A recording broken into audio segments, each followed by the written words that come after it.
Dios te bendiga, hermano. Te saludo con mucho gusto. Te invito a que juntos hagamos una oración. Padre nuestro que estás en el cielo, te damos gracias porque también estás aquí con nosotros. Te damos muchas gracias porque creemos que es por tu voluntad que todo sucede, Señor.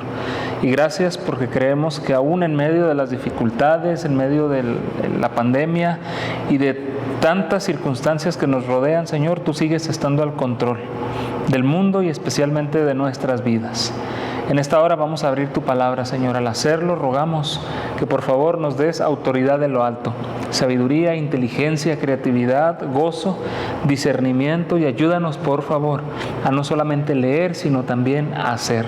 Que el mensaje sea preciso y precioso para nuestras vidas. En el nombre de Jesús. Amén. Me da mucho gusto saludarte, deseando que te encuentres muy bien. En esta hora vamos a estudiar el tema número 7. Te recuerdo que estamos estudiando la serie de Cristología, el estudio de Cristo.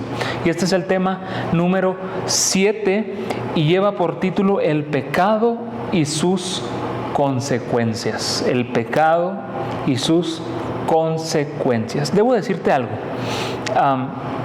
Hemos visto ya 6 temas que tienen que ver con la primera parte de esta serie. La primera parte es sobre la persona de Cristo, o fue sobre la persona de Cristo, divino, humano, tentado, su nacimiento, la naturaleza de su nacimiento, en fin, vimos todo, por lo menos no todo, una parte respecto a la persona de Cristo, la esencia de Cristo. Pero a partir de hoy, a partir de este tema número 7, estamos entrando ya a una parte que ya no es la persona de Cristo en sí, sino que es ahora la obra de Cristo. ¿Está bien? Vamos a estudiar sobre lo que Cristo hizo, la función de Cristo en este mundo, el por qué Cristo vino a esta tierra. ¿Está bien? Y el por qué sigue existiendo. Bueno, ok, vamos a estudiar sobre la obra de Cristo, pero déjame recordarte las premisas, o por lo menos una de ellas. Es imposible, y esto lo venimos repitiendo desde el tema número 1, es imposible comprender a Dios en su totalidad. No podemos. Si lo hiciéramos, hubiéramos construido un ídolo así de pequeño, del tamaño de nuestra mente. Entonces no es posible. Y la obra de Cristo y la vida de Cristo debe de ser el tema central de todo estudio de la Escritura. Así es que después de recordar estas premisas, quisiera entonces que nos adentremos de manera, creo que muy puntual, muy al punto, para estudiar acerca de este tema, que es el pecado y sus consecuencias. ¿De acuerdo? Y te voy a invitar a que busques, por favor, en tu Biblia, y vamos a abrirla en Lucas capítulo 4, versículo 18.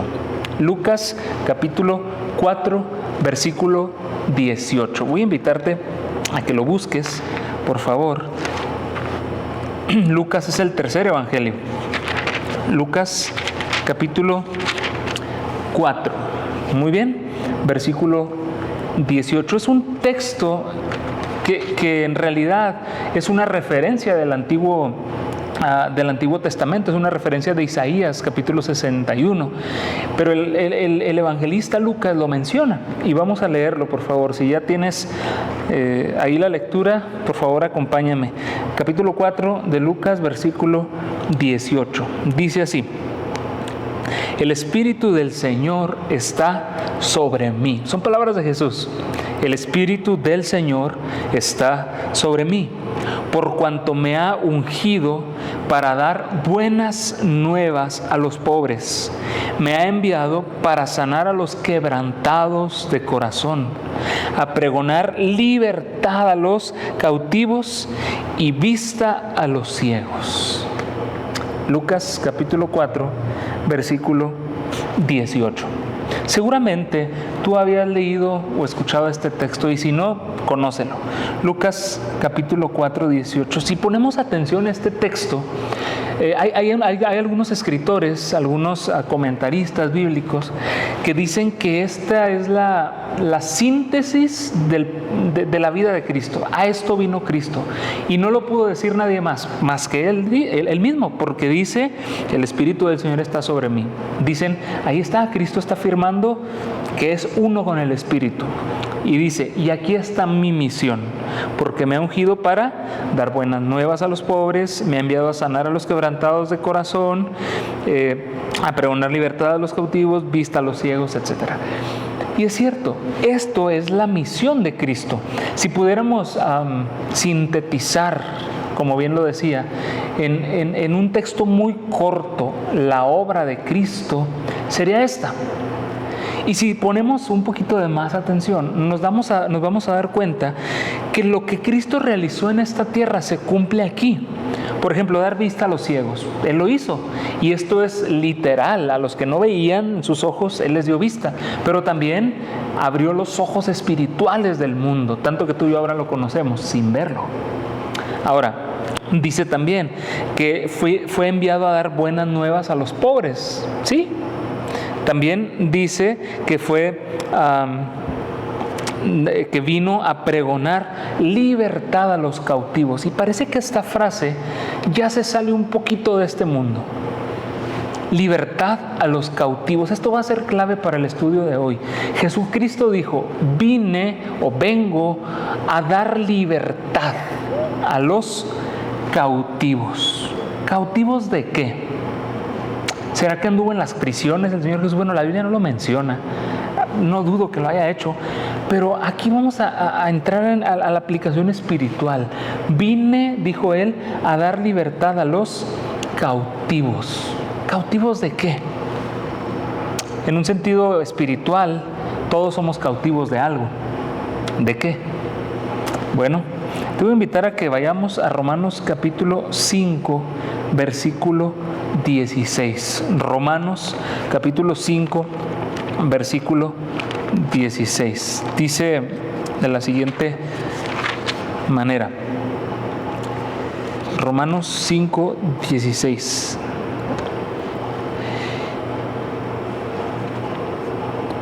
Y con el don no sucede como en el caso de aquel que pecó. Escucha esto. Porque ciertamente el juicio vino a causa de un solo pecado para condenación. Esta palabra no se te olvide, condenación. Pero el don vino a causa de muchas transgresiones para justificación. Repito una frase que viene ahí, porque ciertamente el juicio vino a causa de un solo ¿qué? Pecado. ¿De acuerdo? El título de hoy, ¿cuál es? El pecado y sus consecuencias.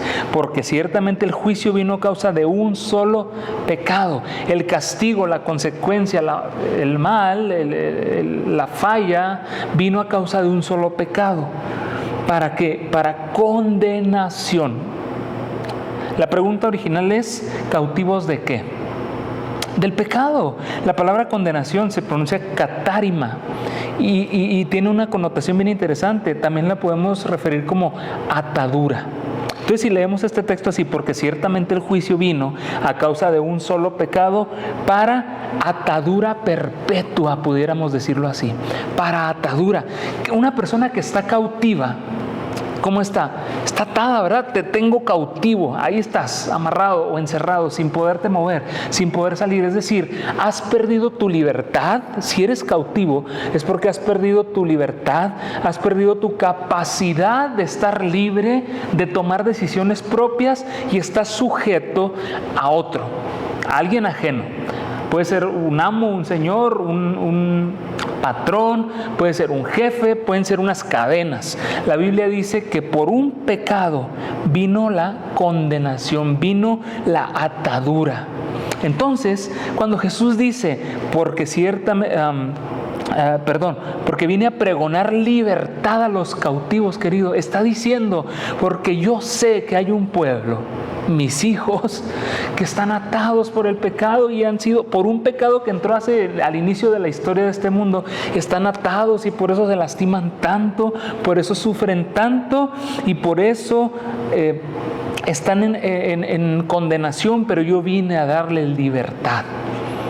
Ahora, para comenzar a estudiar la obra de Cristo, como lo dijimos, ya estudiamos la persona de Cristo en 6 temas pasados, pero para comenzar a estudiar la obra de Cristo, debemos entonces, hermanos, amigos, ser conscientes del pecado y de sus consecuencias, que es precisamente lo que da el título de hoy. Pero pastor, a lo mejor alguien puede decir, ¿y qué no Cristo vino a salvarnos? ¿Y por qué no, en vez de estudiar la salvación, lo positivo, por qué vamos a estudiar sobre el pecado, lo negativo? Bueno, te voy a decir algo. El plan de salvación, escucha esta cita, el plan de salvación presupone la presencia y la seriedad del pecado. El pecado es algo muy serio.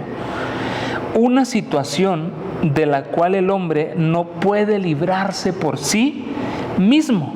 Y escucha esto, para poder apreciar la magnitud del rescate logrado por el Señor Jesús, repito, para poder apreciar es más allá de ver nomás, apreciar es con cuidado, llegar a sentir cariño, aprecio, para poder apreciar la magnitud, la inmensidad del rescate logrado por el Señor Jesús, escucha esto, es necesario comprender la seriedad ¿de qué?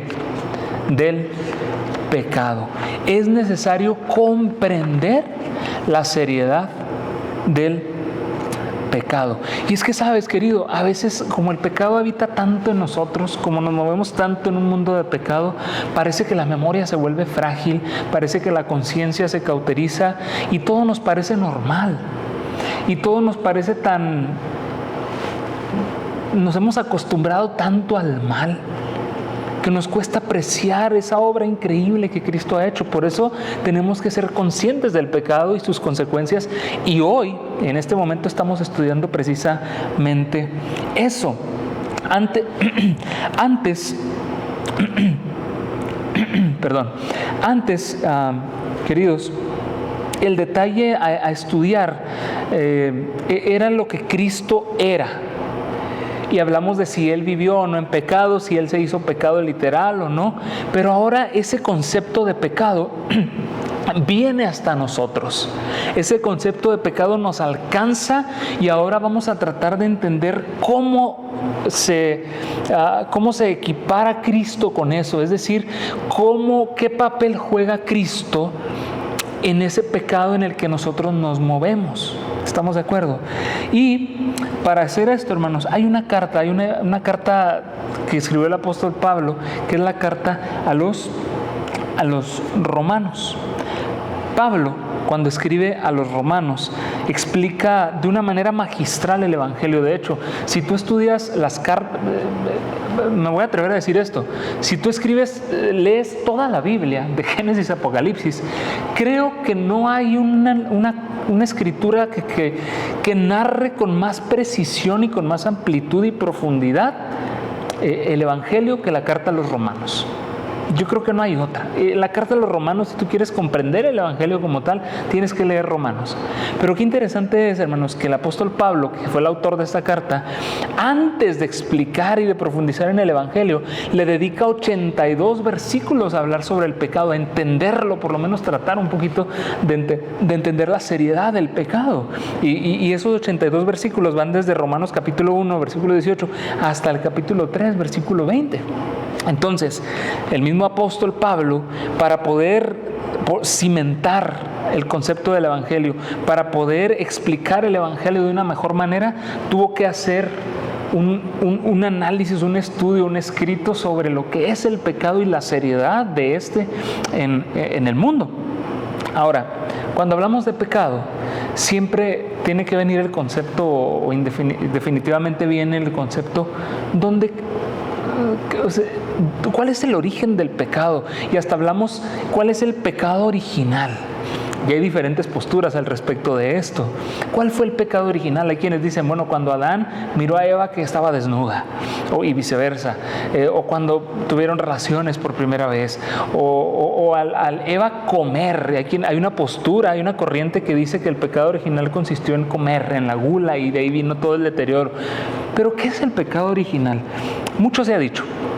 Pero saben, la expresión pecado original no se usa y no debería de usarse teológicamente para referirse al origen del pecado.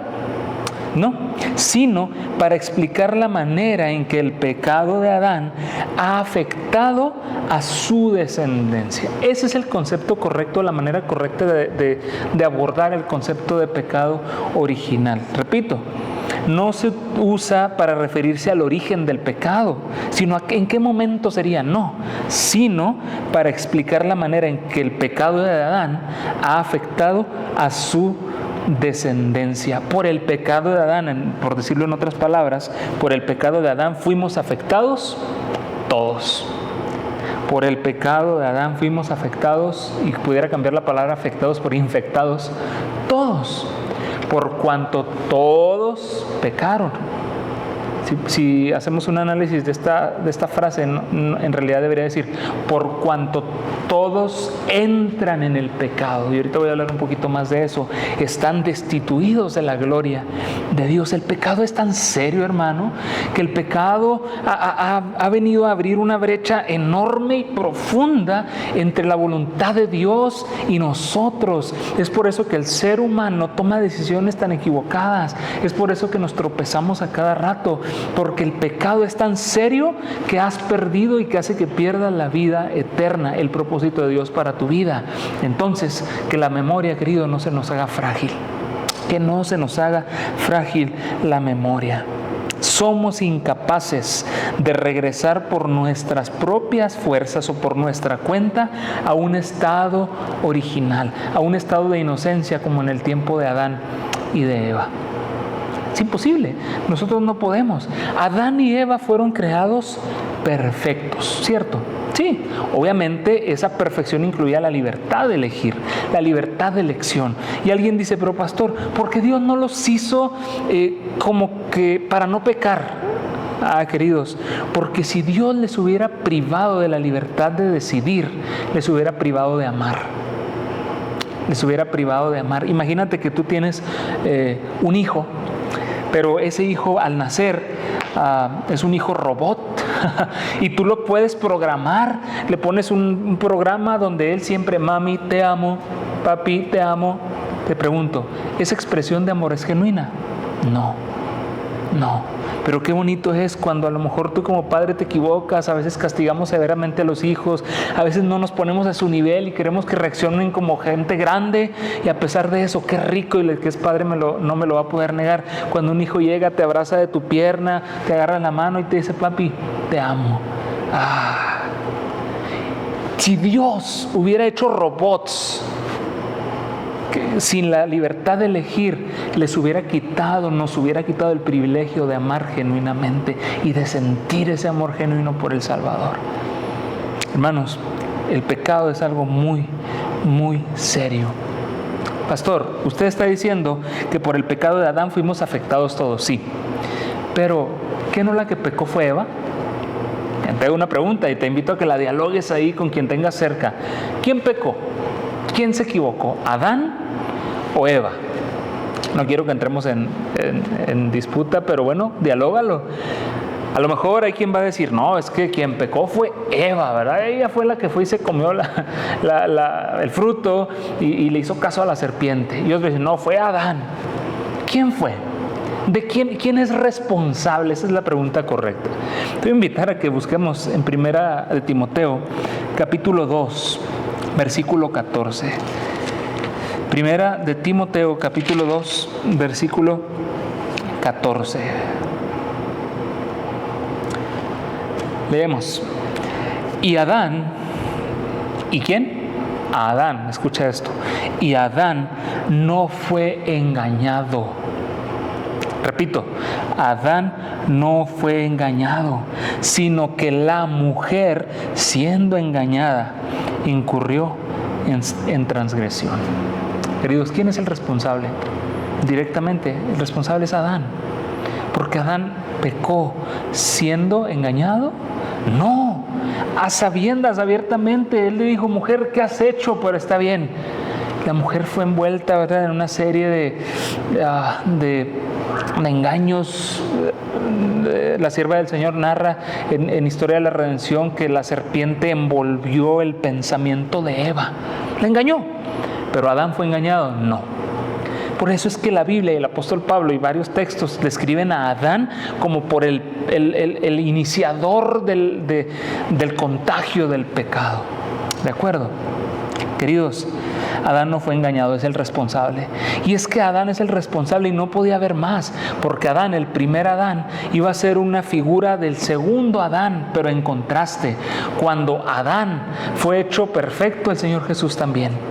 Cuando Adán era sobre todos los hombres, el Señor Jesús también.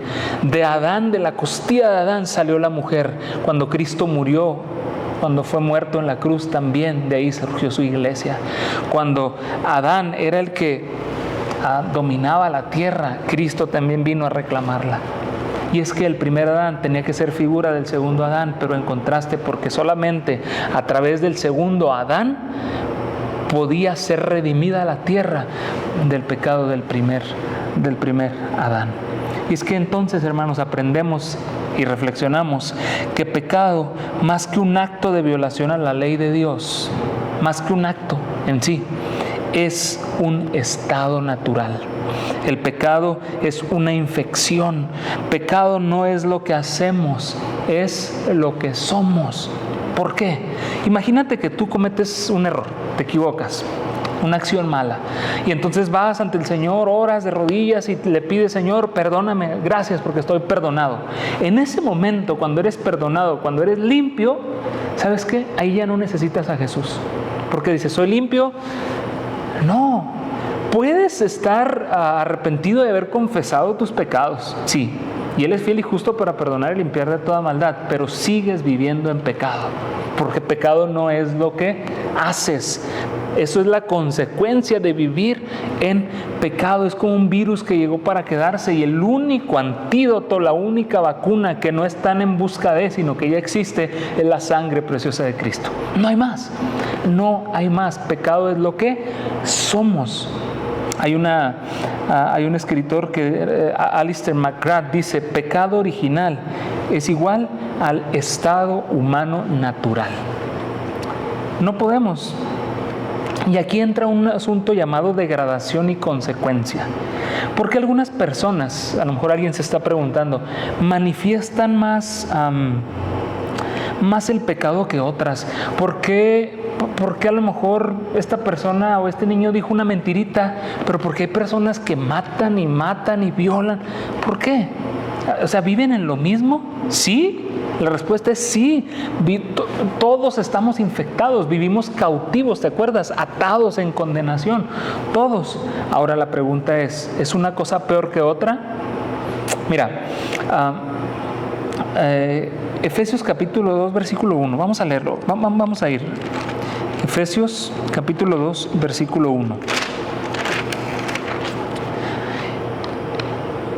Fíjate qué fuerte habla la Biblia al respecto de los que cometen delitos, de los que viven en pecado. Dice: Él os dio vida a vosotros cuando estabais, ¿qué dice ahí? Muertos. Según la Biblia, ¿cómo estamos? Muertos. De alguna manera, hermanos, el deterioro, ese estado de pudredumbre, permíteme usar esa expresión, que nos tiene, que nos aqueja, es en donde nos movemos, es en donde vivimos. Es como cuando Jesús, ¿tú te acuerdas? A Jesús resucitó a 3 personas. ¿Te acuerdas? Aquí las tengo anotadas. La hija de Jairo acababa de morir, eso está en Marcos capítulo 5. Acababa de morir y la resucitó. Después resucitó al hijo de la viuda, más o menos tenía un día de muerto. Y después resucitó a Lázaro, que tenía ¿cuánto? 4 días de muerto, ya olía mal. ¿Te acuerdas de la historia? Sí, te pregunto, ¿uno estaba menos muerto que el otro? A lo mejor no, la hija de Jairo, como acaba de morir, estaba menos muerta que Lázaro. No, todos estaban igual de muertos, ¿pero qué?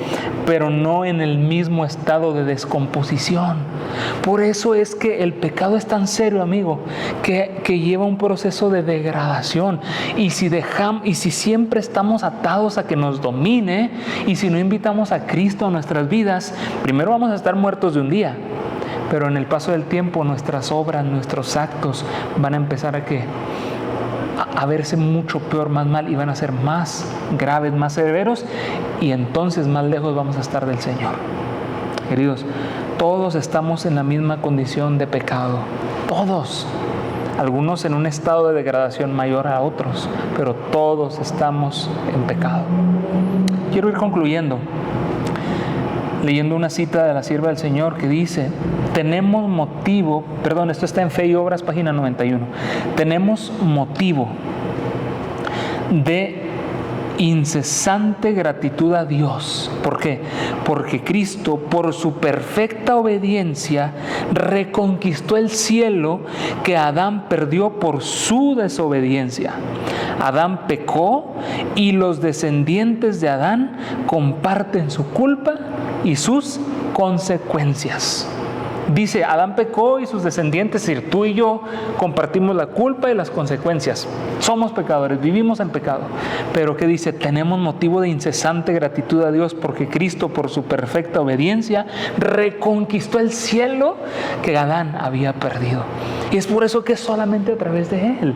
Es por eso, hermanos, que no se nos haga frágil la memoria. Somos pecadores, vivimos en pecado y necesitamos a Cristo. Su consecuencia es alejarnos y morir eternamente. Pero en Cristo tenemos vida eterna. Gloria a Dios por eso. El comentario bíblico dice: los hombres están emparentados con el primer Adán.